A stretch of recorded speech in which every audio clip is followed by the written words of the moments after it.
Stories in which we do not know exactly what we saw, heard or happened, but we will never forget how that experience made us feel. Either fear, confusion, anguish or calm. What we do know is that what we felt was real. These are some stories from different environments, but what they have in common is that they happened to a person during the night and that they took time to believe them or were never believed. The first experience was shared by Esteban Moreno. This that I am going to tell you happened a few years ago, during some summer vacations in which we used to travel to the United States and visit an uncle or brother of my father.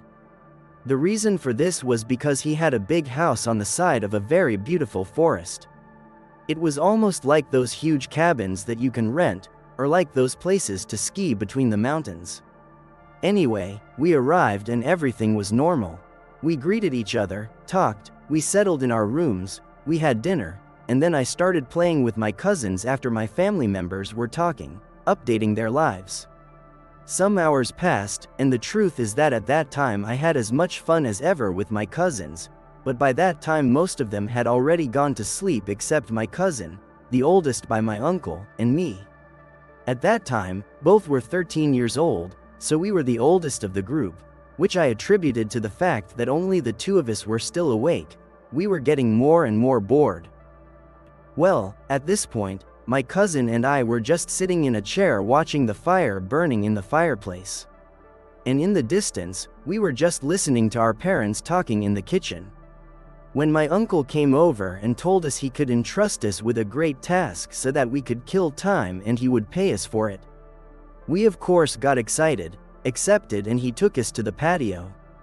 It turns out that during those times many armadillos came out of the surroundings and got into the patio that was directly to the forest, which was only separated by a small fence.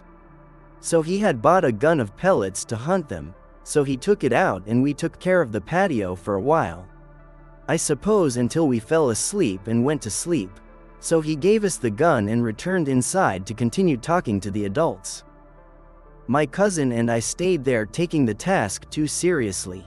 We spread parts of the patio, turned the gun around, and tried not to make any noise to hear everything that surrounded us.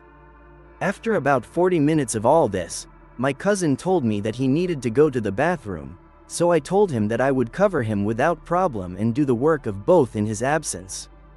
And there I was, completely alone, with the immense forest in front of me, and with a silence that seemed as if it absorbed you. With all that silence, I could barely hear the adults who were almost at the other end of the house on the porch. Suddenly I felt a freezing cold, and I also felt like someone was watching me. I looked everywhere and tried not to make any noise to try to hear something. Until, finally, I heard the crunching of leaves and sticks being stepped on by something that was approaching. I looked towards where the sound came from and saw a very large shadow. After seeing it for a few seconds trying to find a way, I saw a pair of red eyes that shone without problem in the darkness. Approaching, and they did not take my sight off. The shape of the shadow was very difficult to describe. That is, it was as if a person standing was approaching, but it seemed to have a kind of horns and a male goat's head. At this moment that I am telling you, I feel as if it sounded like all that was so easy, but I have no idea what I was feeling at that time, and how that looked like between the trees. I was completely paralyzed, and while my body did not react, I only saw how that shadow or thing was getting closer and closer to the backyard. When suddenly I could react, I took the gun and I did not hesitate to shoot on several occasions, although immediately I realized that it was in vain, because that thing did not look affected. It retroceded or something that indicated that the bullets were working, and the eyes, those eyes were illuminated more and more and more. I decided to turn around and run towards the entrance of the house when I saw my uncle approaching the door. He approached quickly and I hugged him with all my strength while I was crying. I told him everything that had happened while the other adults and my cousin came to see what was happening. My uncle commented that he had recognized the sound of the shots and came to make sure that we were not shooting each other. At first, no one believed my story. But after seeing how alarmed I was, I think, some of my uncles, together with my dad, went to take a walk to the outskirts of the patio with lamps, just to make sure there was nothing out there. But, as expected, they found nothing. The next day, during the morning, I went with my uncle to that place where I had seen that thing the night before, and we saw marks, like a goat, near the pellets that had fired. However, after following those marks for a short time, the footsteps simply got lost. And until just 3 years ago, my uncle came to visit me in Mexico, and on a family occasion, already a little drunk, he only confessed to me that he had also seen that thing a couple of times, that he saw it walking in his yard, and that's why he had decided to buy the gun apart from the case of the gunpowder. However, he told me that he did not think that something like that would happen that night because there was a house full. He told me that a while after we left there, he took a priest to his house to bless her, and that from there he did not see him again, but that he still has not lowered the guard. The following experience was shared with us in an anonymous way. What I'm going to tell you happened to my girlfriend when she was a child. A long time ago, when she was around 7 or 8 years old, she was still a single daughter and her family was going through a bad economic moment, so they had to move to a small apartment, which they had obtained from a friend of her father, who also lived in that apartment complex while single. The first months were completely normal, and nothing happened until after a while. During one night, she left the open door of her room, which was at the bottom of the corridor and could see directly everything outwards. She didn't care about this, because as she was just a child, she thought it was better to have her eyes completely on the door of her parents' room, which was in the middle of the corridor. That night, she woke up in the morning and that's when she realized that she had left the door open again. She had fallen asleep after sleeping for a couple of hours, so she kept looking at the outside innocently. Suddenly, she could see how a hand came out of one of the walls of the corridor, which surprised her quite a bit. But at first he thought that it might have been a light effect generated by the mercury light from the outside. Until he saw how an arm came out of his hand and a small body was formed with a sweater of white and red stripes, so he quickly covered himself with his blankets to his head and began to pray. The next day he did not tell his parents anything, fearing that they would scold him for being up so late. He also believed that all this had been a product of his imagination or a bad dream, so he decided that that same night he would make sure that this had been his imagination or not. So, as his day went by with total normality and he did not tell anyone what he had seen that night, when he went to bed, he left the door of his room open again with a look towards the corridor, and so she remained awake until late. The minutes passed, an hour, and after a few hours she could not see anything, until suddenly, before falling asleep and closing her eyes out of tiredness, a movement in the corridor woke her up. The same hand, the arm, the small body with the sweater of white and red stripes, again manifested in the corridor. And she, despite knowing what she was waiting for and wanting to see it to confirm, could not help feeling the same fear she felt the day before, and she quickly covered herself with the sheets to her head and began to pray even louder than yesterday. He prayed and asked that all of this would end, that that little thing would not go into his room. Now that he knew that in a certain way it was real. And from that occasion, he never left the door of his room open again during the nights. Some months passed and his situation improved, so fortunately they were able to move from that apartment. And despite all the time they lived there, she never told her parents about what she saw. Years later, her father found out that that friend who had gotten them the apartment had passed away, so my girlfriend accompanied her father to the funeral and they started talking about him again.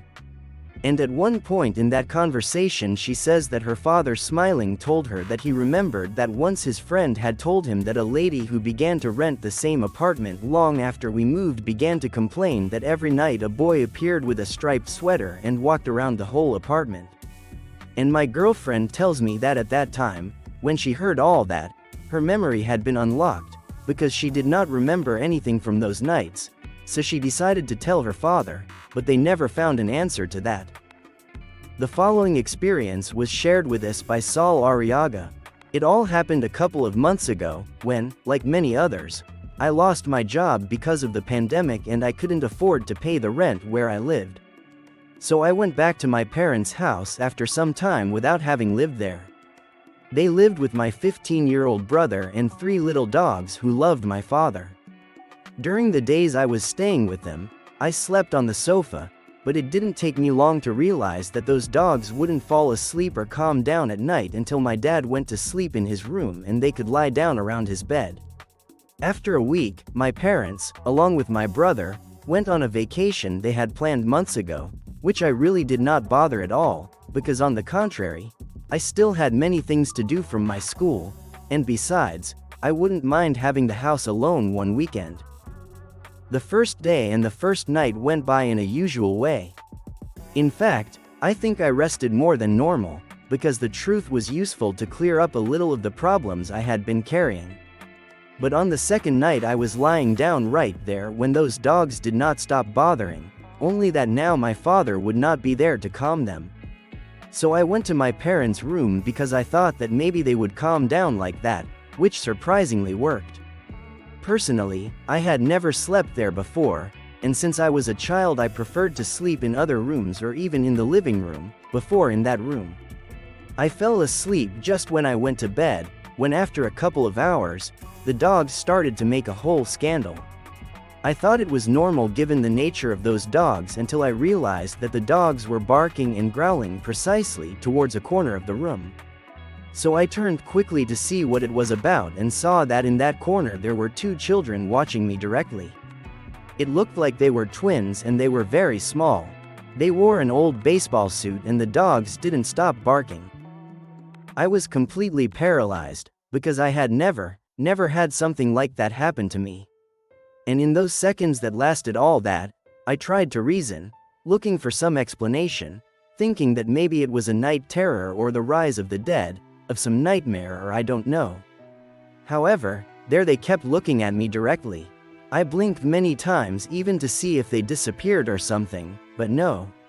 And, all of a sudden, one of the children began to smile at me, but he knew that it was not in a friendly way, for that smile seemed as if he were plotting something. It was one of those malevolent smiles that someone makes when he is about to do something bad. At that moment I covered myself as fast as I could with my head covered and I started to pray. I have never been a religious person, but at that moment I thought it was the only thing I could do.